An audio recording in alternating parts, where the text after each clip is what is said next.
ఏం తింటాను సమయం? Egg keema. How is it curry? Very nice. నిజంగా బాగుందా? యమ్మీగా ఉందా? Yummy. Love you. Bye. Hello people, welcome back to our YouTube channel Bengaluru పిల్ల. ఇక్కడ చూసాడు కదా నా కూతుర్ని అయితే ఫుడ్ ఎంత ఎంజాయ్ చేస్తూ తింటుందో. ఇక్కడైతే మాత్రం నేను ఈరోజు తనకైతే మాత్రం ఎగ్ కీమా కర్రీ అయితే చేశానండి.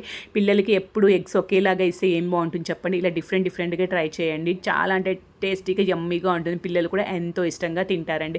ఈ ఎగ్ కీమా కర్రీ చేయడం కూడా చాలా ఈజీ అండ్ సింపుల్ అండి. ఫస్ట్గా ఒక కడాయి తీసుకుని కడాయిలోకి అయితే మాత్రం ఒక 5 టేబుల్ స్పూన్ ఆఫ్ ఆయిల్ వేసాను. ఆయిల్ బాగా హీట్ ఎక్కాక దీంట్లోకి అయితే ఫస్ట్గా అయితే మాత్రం జీలకర్ర అయితే వేసేసుకున్నానండి. తర్వాత దీంట్లోకి ఒక 2 పెద్ద ఆనియన్స్ తీసుకుని సన్నగా అయితే మాత్రం చాప్ చేసుకోవాలి. అలాగే ఒక 5-6 పచ్చిమిర్చీస్ కూడా చిన్న ముక్కలుగా కట్ చేసేసుకొని రెండింటిని ఒకేసారి వేసి ఆనియన్ అయితే మాత్రం గోల్డెన్ బ్రౌన్ వచ్చేంతవరకు అయితే వేపించుకోండి. తర్వాత దీంట్లోకి అయితే మాత్రం ఒక టేబుల్ స్పూన్ అల్లం వెల్లుల్లి పేస్ట్ అయితే వేసి దీన్ని మూత పెట్టేసుకుని ఒక 2 మినిట్స్ పచ్చివాసన పోయేంత వరకు అయితే మాత్రం వేపించుకోవాలి. తర్వాత దీంట్లోకి అయితే మాత్రం ఒక 4 పెద్ద సైజ్ టమోటోస్ అండి. ఈ టమోటోస్ అయితే మాత్రము మంచిగా మాగిన టమోటోస్ని అయితే తీసుకోండి. ఈ టమోటోస్ సన్నగా చాప్ చేసి అయితే వేసేసుకోవాలి. దీంట్లోకి అయితే మాత్రము సాల్టు, రుచికి సరిపడ్డ సాల్టు, అలాగే పసుపు, ఒక టేబుల్ స్పూన్ ధనియా పౌడరు, అలాగే ఒక table spoon red chilli powder, 1/2 table spoon garam masala, 1/2 table spoon మిరియాల పౌడరు, అలాగే ఒక 1/2 table spoon red Kashmiri chilli powder కూడా వేసేసుకొని దీన్ని అయితే మాత్రం మంచిగా అయితే మాత్రం మిక్స్ చేసుకోవాలండి. ఇప్పుడు దీన్ని మూత పెట్టేసుకుని మధ్యలో కలుపుతూ ఒక 10 మినిట్స్ అండి, టమోటోలు తొక్క బయట వచ్చే వరకు 10 మినిట్స్ లో ఫ్లేమ్లో అయితే మాత్రం కుక్ చేసుకోవాలి. ఇక్కడ చూడండి, దీన్ని మధ్యలో చిదుముకుంటూ కుక్ చేసుకోండి. తొందరగా అయితే మాత్రం టమోటోస్ అయితే మాత్రం మగ్గిపోతుందండి.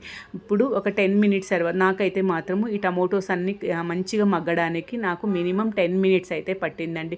నేనైతే మాత్రము లో ఫ్లేమ్లోనే కుక్ చేసుకున్నాను. చూడండి, మనం వేసిన ఆయిల్ అంతా కూడా ఎంత నీట్గా సపరేట్ అయిపోయిందో. ఇప్పుడు పచ్చివాసన కూడా ఏమీ ఉండదండి. చాలా చక్కగా అయితే మాత్రం టమోటో అయితే మాత్రం పేస్ట్ లాగా అయితే అయిపోతుంది. ఇప్పుడు దీంట్లోకి అయితే మాత్రము ఒక 1 క్యాప్సికమ్ తీసుకుని సన్నగా చాప్ చేసి అయితే వేసుకున్నాను. మంట హై ఫ్లేమ్లో పెట్టి ఒక 2 మినిట్స్ కుక్ చేసి సరిపోతుందండి. ఇప్పుడు దీంట్లోకి పెద్ద గ్లాస్తో 3/4 గ్లాసు వాటర్ తీసుకునేసి వాటర్ యాడ్ చేసుకుని ఒక 5 మినిట్స్ కుక్ అయితే సరిపోతుందండి. ఇప్పుడు దీంట్లో ఈ మాత్రం కన్సిస్టెన్సీ అనేది ఉండాలండి. ఇప్పుడు దీంట్లోకి నేను ఒక 6 ఎగ్స్ని అయితే మాత్రం బాయిల్ చేసుకున్నాను. ఇప్పుడు ఈ 6 ఎగ్స్ని చిన్న హోల్స్లో కాకుండా ఇలా పెద్ద హోల్స్లో అయితే మాత్రం ఎగ్స్ అనేది అన్నీ తురిమేసుకోవాలండి. తురిమేసుకొని దీన్ని అయితే మాత్రము ఎక్కువ కలపకుండా జస్ట్ పైనే మాత్రము దీన్ని అయితే మాత్రం కలుపుకుంటే సరిపోతుంది. మరీ ఎక్కువ కలపకూడదండి, ముద్దగా అయిపోతుంది.